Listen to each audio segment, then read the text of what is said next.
Hola, bienvenidos a su canal El lado oculto de las cosas. Su comentario número 21. ¿Cómo influimos sobre nosotros mismos por las condiciones mentales? El hombre se viste a sí mismo en otros mundos, además de el físico, aunque de una manera algo diferente. Porque en el mundo astral diseña alrededor una verdadera vestimenta con los sentimientos que son habituales para él. Y en el mundo mental una vestimenta similar con los pensamientos en los que comúnmente se complace. Se debe dejar claro que al decir esto no se está hablando simbólicamente, sino que es un hecho objetivo en lo que se refiere a esos niveles superiores. Se ha explicado que nuestros sentimientos y pensamientos generan formas definidas en el asunto que afectan respectivamente y que estas formas siguen los pensamientos y sentimientos que los formaron. Cuando esos pensamientos y sentimientos se dirigen hacia otra persona, las formas se mueven realmente a través del espacio hacia esa persona y afectan su aura y en muchos casos se mezclan con ella.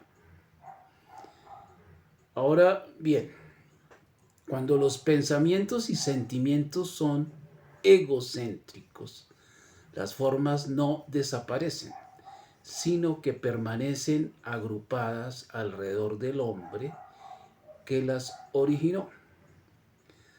Así encontramos que todo hombre se ha construido un vestido de tales formas, una verdadera vestimenta a su nivel. Por lo tanto, todo este pensamiento y sentimiento está reaccionando constantemente sobre el hombre mismo. Él lo dio a luz, él lo hizo de sí mismo y ahora es externo a él y capaz de reaccionar sobre él, aunque no sabe nada de su proximidad y su poder. Flotando hacia su alrededor, las fuerzas que irradia le parecen totalmente ajenas y a menudo las considera como una tentación de alguna otra forma externa o de alguna otra fuente externa.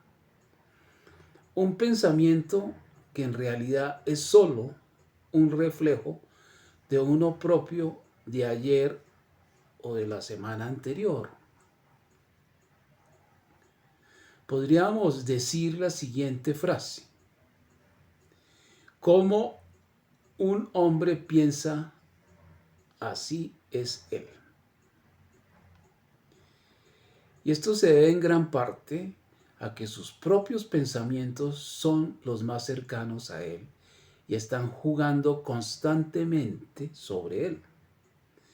De manera que tiene una mejor oportunidad que cualquier otro para actuar sobre él. Las constantes radiaciones que brotan de sus formas de pensamiento impregnan los objetos inanimados a su alrededor. De modo que incluso las paredes y los muebles de las habitaciones reflejan sobre él el pensamiento y sentimientos a los que está acostumbrado. Si un hombre sentado en una determinada silla, en una determinada habitación, se dedica durante muchos días a algún tipo de pensamiento, llena los objetos circundantes, la silla, el escritorio, las paredes de la habitación, con vibraciones que expresan ese tipo de pensamiento.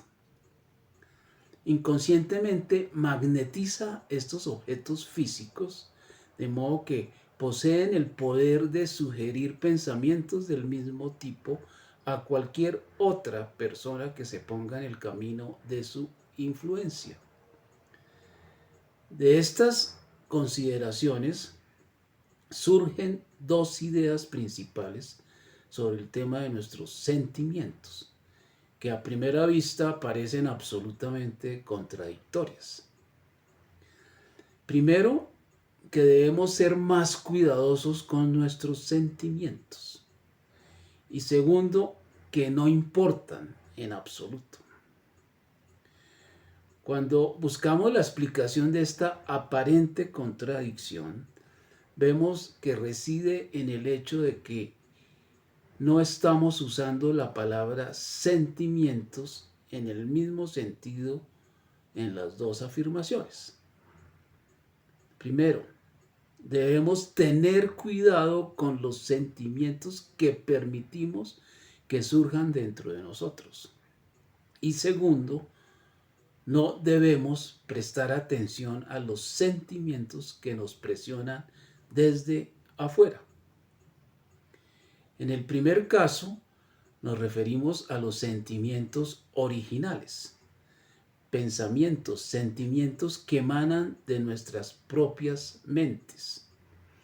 En el segundo caso, nos referimos a estados de ánimo que vienen sin ninguna voluntad de nuestra parte, que debemos ignorarlos por completo. El estado de ánimo es el resultado de nuestro pensamiento de ayer y no podemos alterar ese pensamiento o afectarlo. No es el caso con el pensamiento original de hoy, porque ese pensamiento está bajo nuestro control y cuando se presenta podemos recibirlo y adoptarlo o rechazarlo. Lo mismo sucede con nuestros sentimientos. Podemos decir que no se puede ayudar a los sentimientos. Eso es lo que piensa la persona que no entiende, pero no es cierto en absoluto. Podemos ayudarlos y controlarlos si queremos. Todos hemos tenido la experiencia de sentir estados de ánimo de diferentes tipos viniendo sobre nosotros. En una ocasión nos sentimos felices sin saber por qué y en otra ocasión deprimidos y pesimistas. Puede haber muchas razones para este último sentimiento. Por ejemplo, la indigestión de una forma u otra es la más común, pero también viene a menudo por falta de ejercicio, falta de luz solar, falta del aire libre, demasiado trabajo nocturno. A veces es simplemente la reacción sobre nosotros de previos pensamientos propios o de otra persona. Puede deberse a la presencia de una entidad astral que está en una condición de depresión y se las ingenia para comunicar su vibración a nuestros cuerpos astrales. Pero cualquiera que sea su causa, la depresión debe desecharse y debemos esforzarnos por continuar con nuestro trabajo, precisamente como si no existiera. Esto es en gran medida una cuestión de sentimiento y eso hace que sea difícil adoptar una fría visión científica de él. No obstante, es eso precisamente lo que debemos esforzarnos por hacer. Estos estados de ánimo no afectan a los hechos de la vida. ¿Por qué deberíamos permitirles que nos influyan? Nuestro futuro está ante nosotros y no se ve afectado por el hecho de que en algún momento tengamos de él una visión optimista y en otro pesimista. ¿Por qué entonces deberíamos permitirnos estar preocupados hoy simplemente porque ayer estuvimos preocupados o porque alguna entidad astral se siente preocupada? el lado oculto de las cosas. Nos dice que los estados de ánimo provienen de varias causas, pero también nos muestra claramente que cualquiera que sean las causas, nuestro deber es continuar con nuestro trabajo y no prestarles absolutamente ninguna atención. También debemos observar cuidadosamente la acción de los pensamientos recurrentes.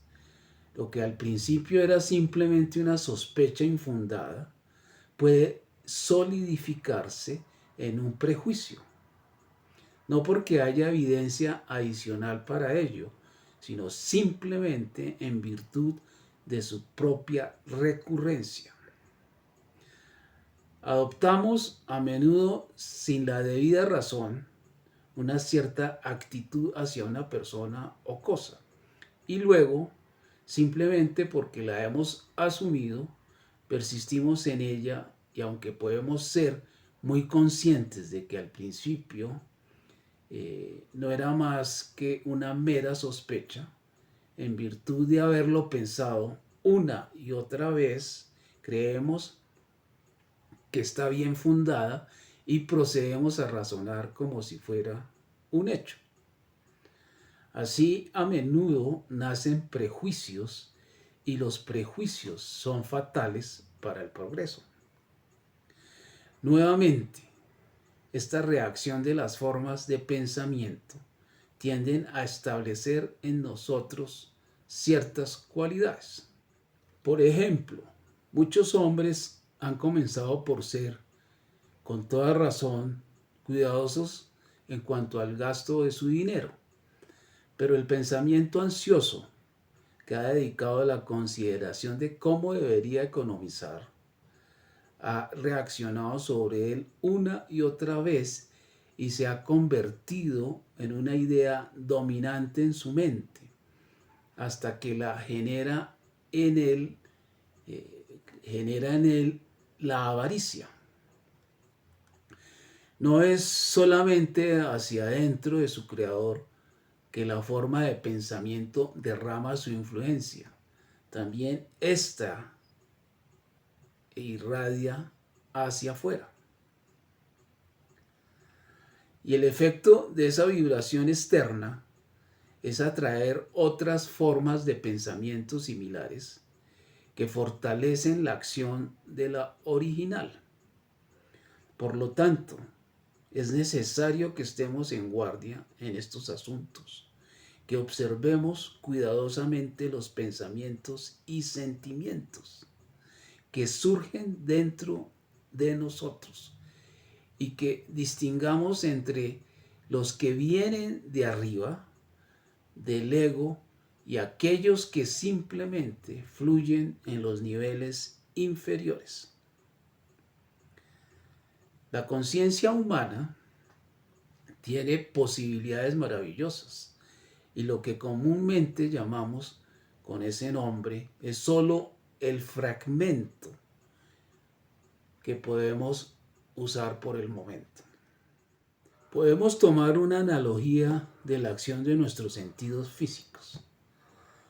Hay una enorme gama de vibraciones posibles dentro de ese espectro, dentro de ese rango. Un pequeño grupo de aquellas vibraciones en un cierto nivel aparecen ante nosotros como luz. Otro pequeño grupo en un nivel mucho más bajo nos aparece como sonido. Somos conscientes de varias maneras de otros grupos intermedios. Acordémonos como un ejemplo que la gama o el espectro, digamos, para que estos órganos de la visión respondan a esas vibraciones, hay un rango, más abajo de más arriba de ultravioleta, más abajo de infrarrojo, no responden a los órganos de la visión.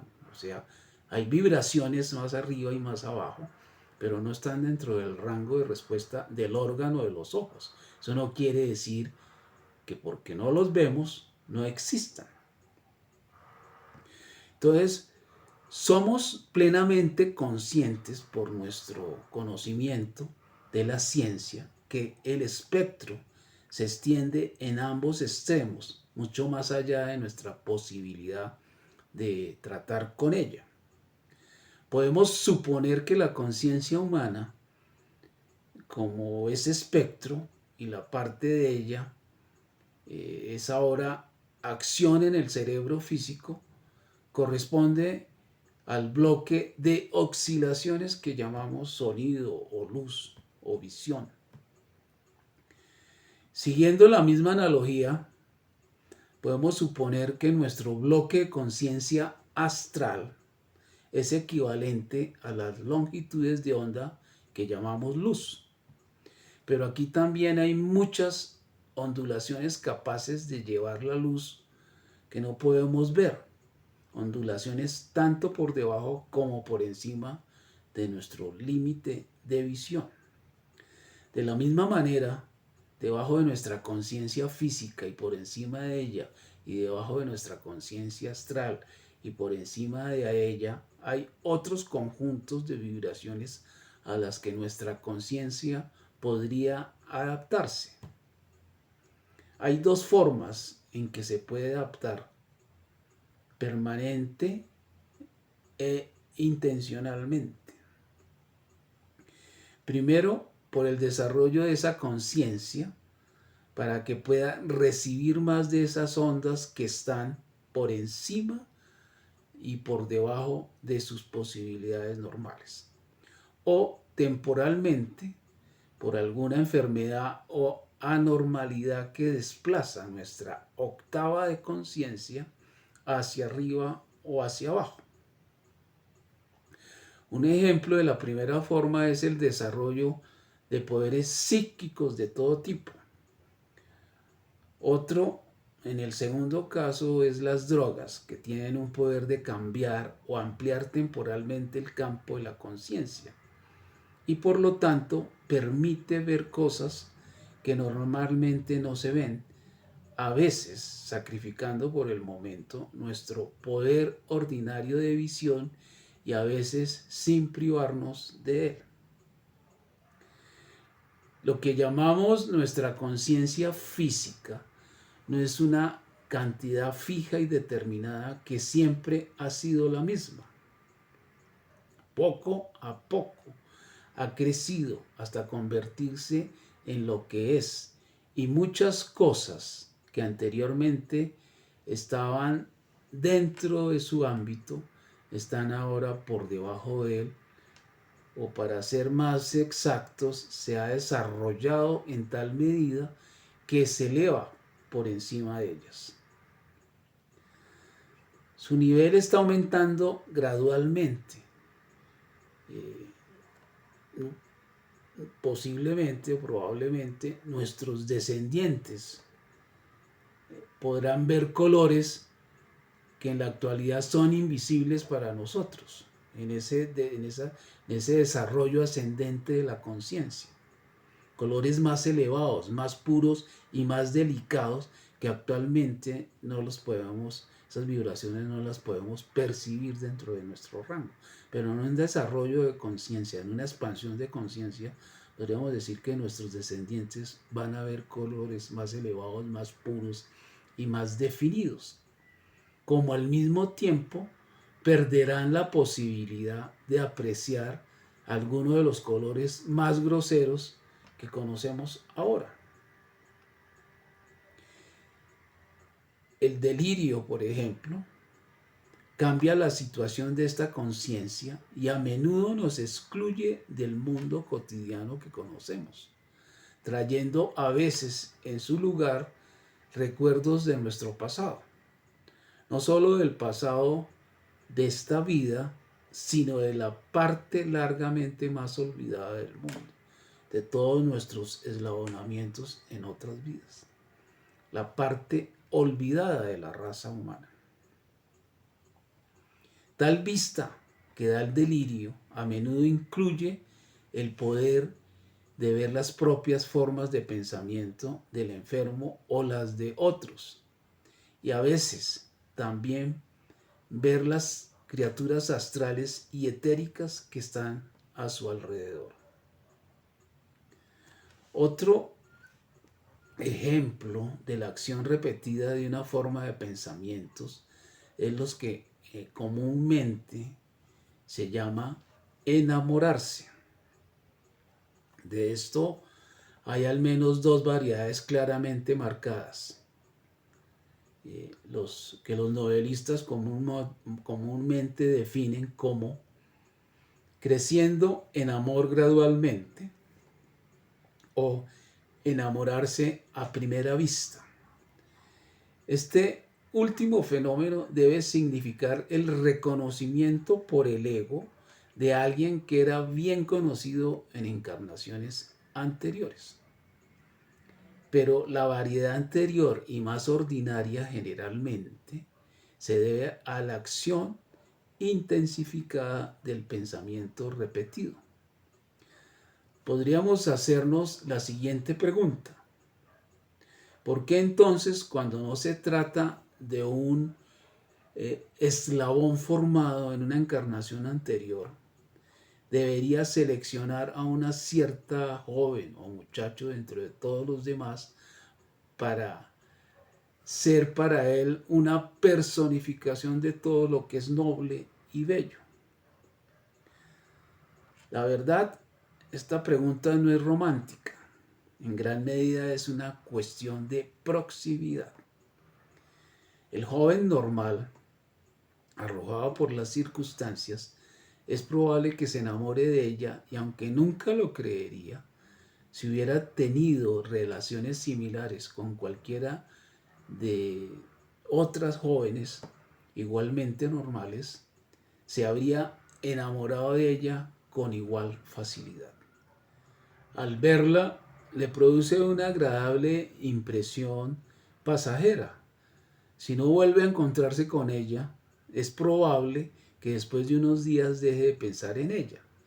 Pero si la ve a menudo, su forma de pensamiento se fortalece y comienza, aunque no lo sabe, a verla con más profundidad de como lo hizo al principio. Y este proceso continúa hasta que aprende a ver en ella la realidad divina que yace tras de todos nosotros. Se encuentra tras de todos por igual, pero ha aprendido a verla solo en ella y por lo tanto para él toma su forma. Y cuando una vez la ha visto a través de esa forma, no la encontrará en otra. Entonces la dota en su imaginación con todo tipo de virtudes y cualidades espléndidas que están en ella, como están en todos nosotros, pero no pueden manifestarse a él a través de otros ojos que no sean los suyos. Están en ella porque su ego, como todos los otros egos, es una chispa del fuego divino, y en él estas cualidades son inherentes y existen en perfección. La manifestación de estas en este mundo físico puede que no sea mayor en ella que en 100 otras, pero él las ve en ella porque fue a través de ella que primero aprendió a realizarlas.